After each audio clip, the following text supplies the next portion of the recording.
Okay, to do a 1-point perspective of a room, all of you are sitting inside of a room right now, right? You can look up the wall in front of you, or you can find an interesting wall that maybe has windows and doors on it. But you're basically going to do an elevation of the back of the room, right? So first of all, you're going to measure height to width proportion up in front of you, right? The way that we've always done, like measuring height to width on the walls and the windows and the doors and all that kind of stuff. And you're going to get it drawn in. Now, if this wall of the room, once you get that height to width proportion drawn in, is 8 feet high, how do you know how high it is? Well, a door is about 7 feet. So if you look at the door and you see about a foot in between the top of the door jamb and the ceiling, then you know you're in about an 8-foot room. That's pretty common for houses, is an 8-foot ceiling, all right? If it goes higher than that, you're gonna see maybe a 10-foot or a 12-foot ceiling. So if there's 3 feet above the door, that would be an entire yardstick up there. Probably not likely, right? Most of you are in an 8-foot room. So any door in that room is gonna be about this high. If I know this is 8 feet here, then I know halfway up the wall is about 4 feet.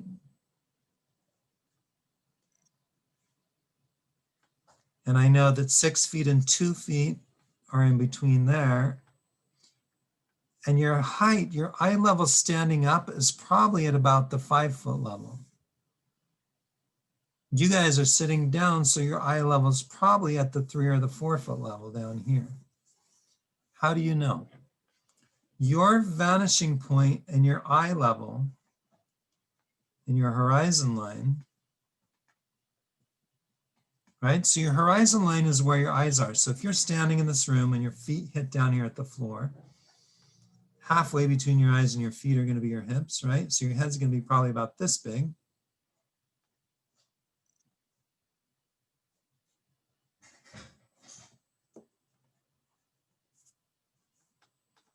And this horizon line is going to be right here at your eye level.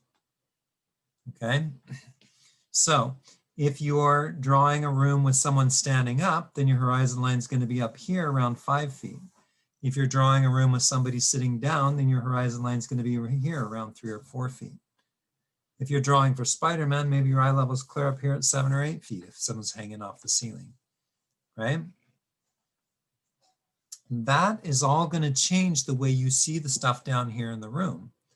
So all the furniture and the tables and all the things on the floor, if you're sitting down, you're seeing across them, right? And if you're standing up, then you're looking down on them. And if you're up on the ceiling, then you're really looking almost flat down onto them, right? So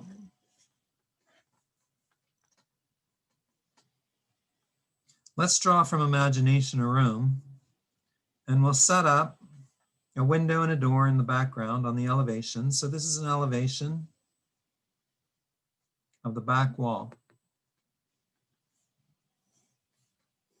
And I've arbitrarily set up a line here and I've called it 8 feet, and I've divided it in half to get 4 feet. And I divide that in half to get 6 and that in half to get 2. So I've got kind of a ruler here, 1, 2, 3, 4, 5, 6, 7, 8. And I put my door and my window height at 7. Right? So everything in the world is kind of measured according to human scale, isn't it?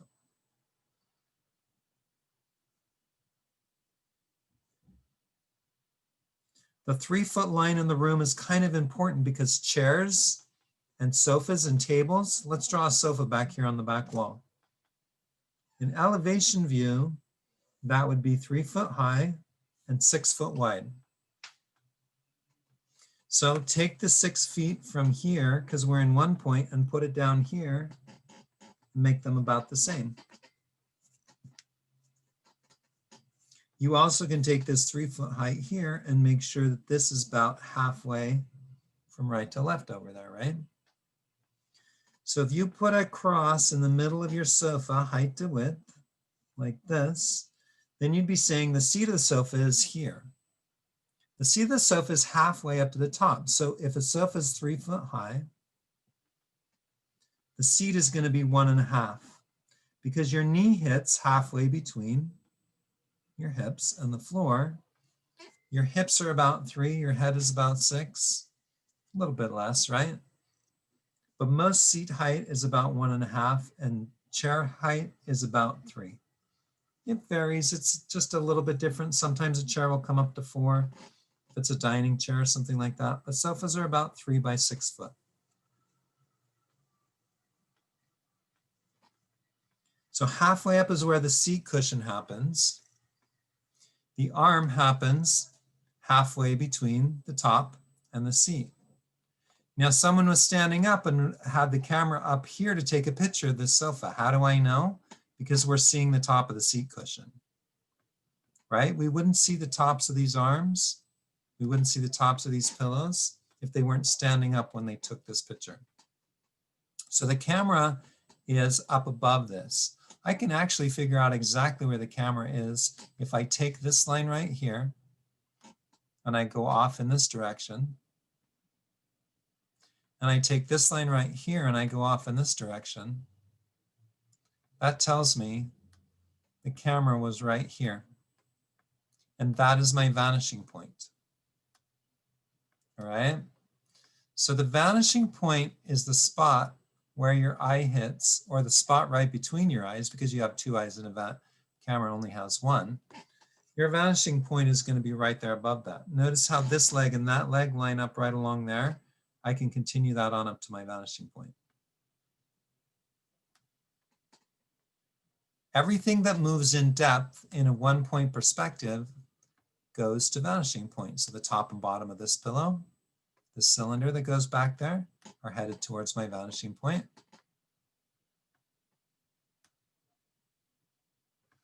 Right? Everything that goes in depth goes to vanishing point. The other directions that I have in 3-point perspective, I only get 3 dimensions, right? So my width is always going to be horizontal. See how these lines are going horizontally here? And this line, and this line, and this line. And then my other direction is vertical. So I get 3 dimensions, right? I have vertical, I have horizontal, and I have vanishing point. I have height and width and depth. If I go into 2-point, notice that I don't have that horizontal anymore. This line is rising. As we've learned from measuring angles, it's not horizontal like this, is it? So these lines are all rising off towards a vanishing point right, and these lines are all rising off towards a vanishing point left. So this is a 2-point perspective photograph. The camera was still above the seat because I can see the top of the seat. I think we're going to get into 2-point perspective next week, so we're going to stick with 1 point now. I just want to show you the difference. The difference is what we call the picture plane. If I have a person standing here and they're looking in this direction at something, imagine there's a sheet of glass in front of their face, right? That's your picture plane. That's basically the camera when you hold the camera up like this to your eye, right? So this is where your vanishing point is going to align to, right between your eyes. So if you walk up to this back wall of the room up here, wherever your nose hits the wall is where your vanishing point is going to be in this elevation back here, right? If this is our room and this is our door and this is our window back here, and you walk up to this window and your eye is this high, then that's where your vanishing point is going to be. Your station point is where your feet are. So in this room here, if you were standing, let's draw a floor plan of this room. This width here, I don't know what it is. Like I said, this is 8, so this is going to be 8. Looks like it's about 12 or 14 wide. If I was looking down on it, there'd be a door here. There'd be a window right here, right? This is that window from above, and this is a door from above. So the person standing here is going to walk out into the room in this direction. So the station point's going to be moved down here and probably off the page, right? Because when you hold your camera up, it only focuses on part of what you're seeing. It doesn't take in all of your peripheral vision, okay? So where you put the vanishing point, if you put the vanishing point in the middle of the room, what that implies is that you are this tall and you are standing somewhere out along this line right here. You don't have to put the vanishing point in the middle of the room. You can move the vanishing point right or left. Anywhere from this wall to this wall is fine, but it has to stay on your horizon line because your horizon line is your height, right? Now we don't want to put more than one vanishing point in, and we don't want to move around. We want to take this like a photograph and we want to set it up. So if your picture plane or the camera that you're holding up in front of your face hits the back wall flatly, or a box in the room flatly when you walk up to it, you're going to use 1 point perspective. 2 point is used if you hit a corner of the box and you see a box like this in 2 point perspective, and a box like this, perhaps, in 1 point. This is also a 1 point box. Although I'm seeing a 3/4 view, this is a 1 point because notice how this is horizontal and this is horizontal and this is horizontal. That tells me I'm still in 1 point perspective. It just means that my station point is over here, so this box is to my right, so I'm seeing the left side of the box. How does that all play out in the room?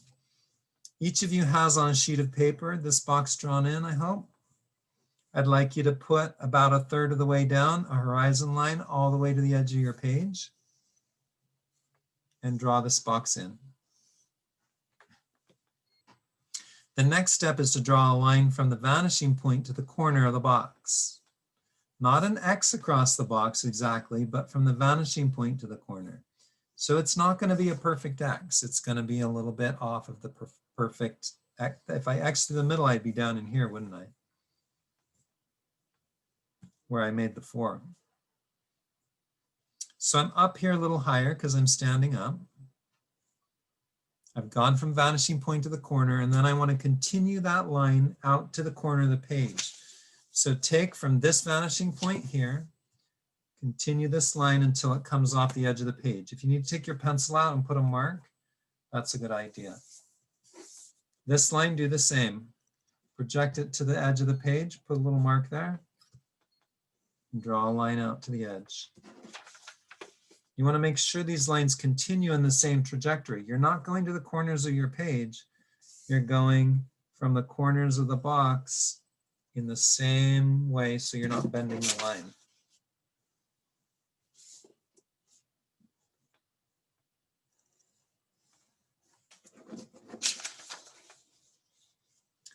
And what that does is it creates these lines here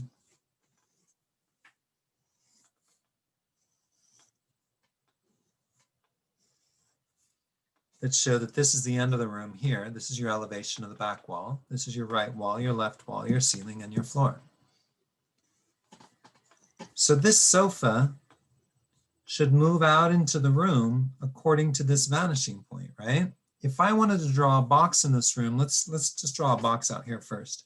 In a 1 point perspective, I just make a height and width somewhere out in the room. Then I draw from each corner of the box to the vanishing point, because this is my height going up and down.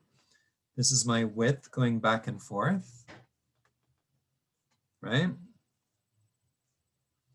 So my height in 1 point, I get 3 dimensions, right?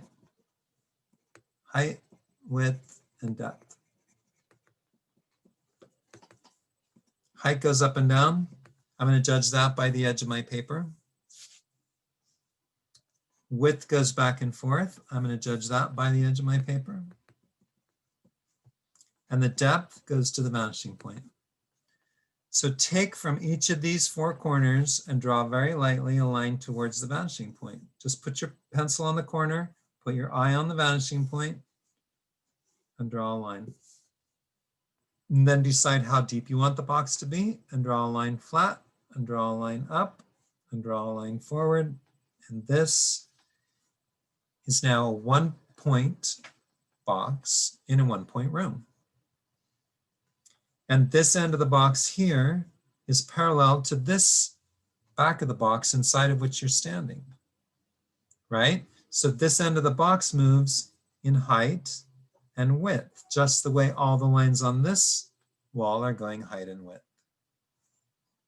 And this side of the box, because you're standing over here, you're seeing the inside of the left side of that box, right? So this edge of the box moves. This is where cross contouring comes in, right?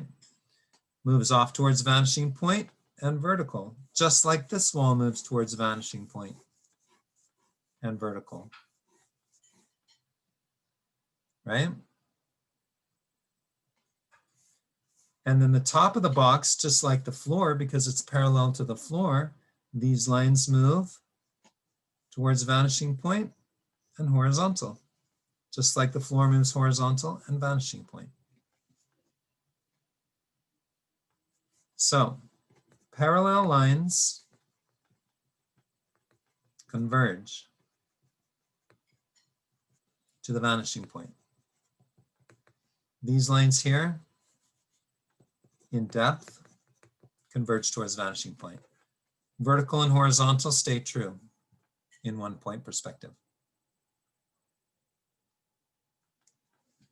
Let's take this sofa and project it out into the room. If you were this tall and you were standing out here somewhere, you would see the top of the cushion, right? Just like we did in the photograph. So if I take this vanishing point and I connect it to this corner here and come out in the room a little bit, and I take it and connect it to this corner here and come out in the little room a little bit, what's happening? I'm standing right there. So I'm not going to see that come out this way. So I'm going to draw something this way across to show the top of the seat of that cushion. So what's happening? If I drew a cube right here,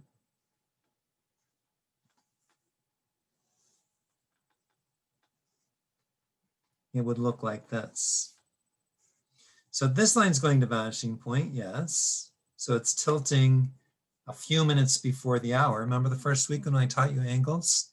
You didn't know you were learning perspective, right? This is tilting just a few minutes before the hour. If something comes over here, it's at a 45-degree, right? This is tilting 5 minutes, 10 minutes after the hour, maybe. It's about a 45-degree over there too, isn't it?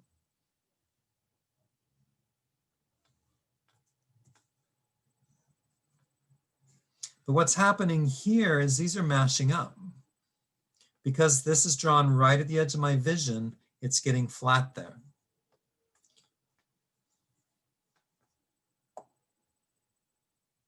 The same thing's happening with this sofa. So right at the outside edge of the seat is right along the edge of my eye. Yours may not be. If your sofa's over here to the right, then you're going to see the edge of it come away from vanishing point like this. And you'll see a little bit of the edge of it over here. This has now come out here. I need to drop this straight down because at this corner, I have horizontal, I have vanishing point, so I need a vertical to get my third dimension. How far down is it going to come? Well, I'm going to come down to this point at the foot, draw out from the vanishing point where it meets that line.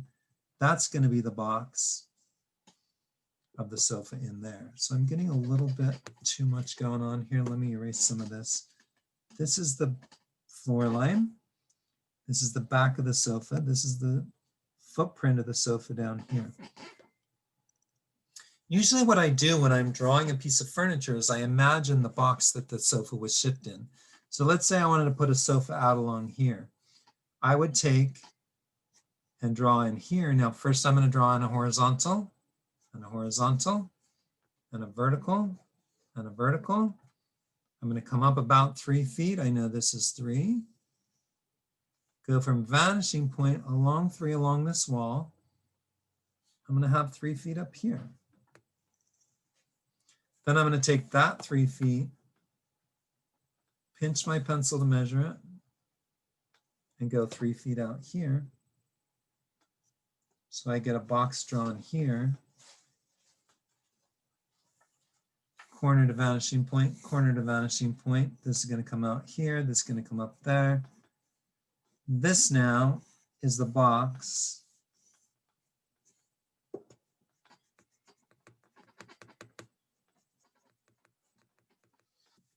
that my sofa was shipped in. So I've moved this sofa in the back out here. I'm seeing the tops of these boxes because they're below the horizon line. If there were a box up on the ceiling floating up here in the room somewhere,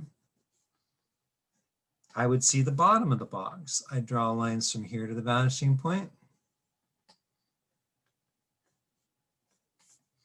Horizontally and vertically still on the other edges, but now I'm seeing up underneath the box, and I'm still seeing the right side of the box because it's on, sorry, I'm seeing the left side of the box because it's on the right side of the vanishing point. If the box crosses the vanishing point, I see something like this. I don't get a 3/4 view anymore. I only get two sides of the box. Let's look more at this sofa over here. So I've changed this, I've moved this over. I'm going to say this is my halfway point for that back seat cushion. The crack across the seat here then is going to come from this point, from that vanishing point out into the room like this, and go like this, right?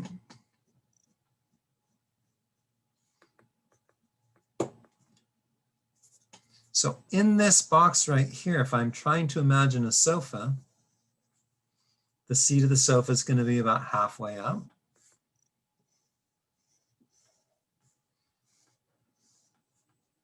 Drawing this plane in towards vanishing point and horizontally. So that I can sort of sketch a sofa into here. The bottom of the sofa, there was a cushion here. There was a support for the cushion and there was a leg, right? The leg, I want to draw in 3/4 view, just like this box. So I'm going to come down here, I'm going to draw the side of the leg. Then I'm going to see, because it's on this side, I'm going to see going off this direction. So I'm going to draw off towards vanishing point in front. So the legs, I'm going to see something like this. This is going to come away from vanishing point towards me and then horizontally and then show a 3/4 view of that leg. So now I have sort of like a cot here, right? See this sort of flat plank? Here I might say is the cushion of the sofa. The side view of the sofa, if this is the cushion, is going to lean back like this, right? The side of any chair is going to lean a little bit. So I'm going to cut out a lean from the side and go down here, and I'm going to move this leg over. So this is going to be the shadow behind the wall. I'm going to bring this leg over to here now. Vanishing point, horizontal, vertical.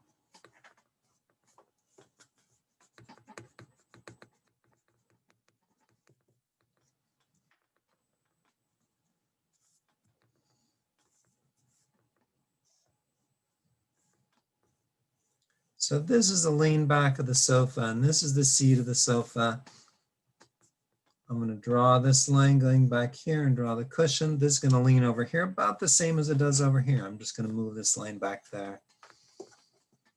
That may be cheating a little bit, but I'm just sketching right now, trying to understand how things are put together. So I have a sofa that goes off towards the vanishing point in that part of the room.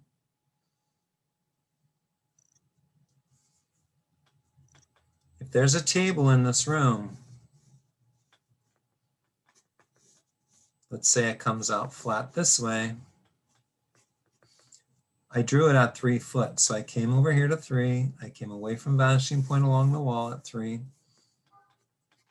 This measuring system you don't have to get because you guys have your eyeballing system, right? Where you can lay your pencil along here and you can say, what is that angle and what is this angle? But this is going to help you kind of understand how things are working, right? So I had one student draw a table like this, and a chair like this, and a chair like this, and a chair like this, and some stuff down on the table, right? This is probably not accurate to what they were seeing. If that student was standing, then their eye level would be up here. So this line, this edge of the table would probably be moving in this direction out here. And this edge of the table would probably be moving in this direction out here. So if all of you at the table or the desk where you're sitting, move your pencil over to the right edge, you're going to see that the right side of your table is probably tilting off. Mine is almost a 45 degree because I'm sitting right in the middle of it. And the left side of my table is the same kind of thing. So because I'm sitting in the middle of my table, I'm getting these kind of lines coming out of there, right?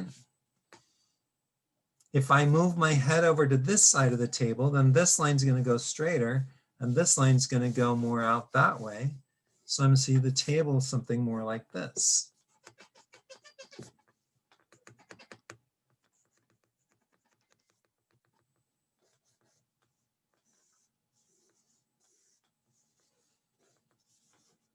Right? Because now instead of sitting here at the table, I've moved myself over this direction. The objects that sit on the table, I need to feel like I'm viewing across them, right? Not straight down on them. So this perspective is going to get me set up like that. If I have a box on the table and it's lined up straight with this edge, so let's say I'm looking down on the table and I put a sheet of paper right here on the edge of the table and these two lines are parallel, then that sheet of paper is going to do this along the edge of the paper and go parallel to that. And this edge of the paper right here, this line here is this line right here, right? So this is a top view. So this sheet of paper is going to disappear back there like this. And this edge of the paper is going to go back like that. And then I'm going to see this edge of the paper going flat like that. And now I feel like I'm looking across that edge of the paper, right? If that's a book, then I give it some dimension coming. Here's the third dimension is height, right? That I was missing.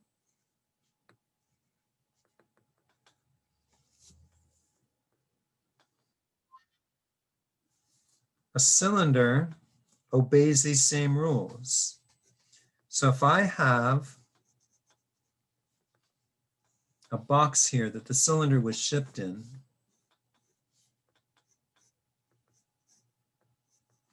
and I say my cylinder is this big up on top,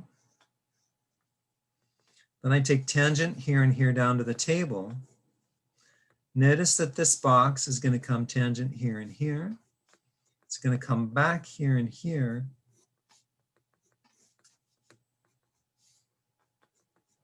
And look how much wider the box is down here because it's lower below my eye level. I'm getting that box hitting the table like clear down here, which means that this cylinder needs to be really wide. That's why this cylinder down here needs to be rounder than this cylinder up here. And we feel like because this has become elliptical that we're looking across it now.